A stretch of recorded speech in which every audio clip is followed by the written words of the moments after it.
Жинап алған кабачоктан тосап дайындаймын. Кабачкилерді жуып тазалап, осындай бөліктерге бөліп аламын. Немесе ет тартқыштан өткізуге де болады. Тураған кабачкиді өлшеп алдым. Бұл жерде 1 килограмм 300 грамм шықты. Осы көлемге 1 килограмм қант саламын. Және 1 апельсин мен 1 лимонды ет тартқыштан өткізіп қосамын.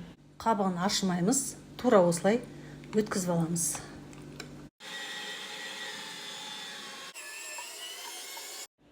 Енді бәрін араластырамыз. Көріп тұрғандарыңыздай қанты еріп, қаншама сөлі шықты.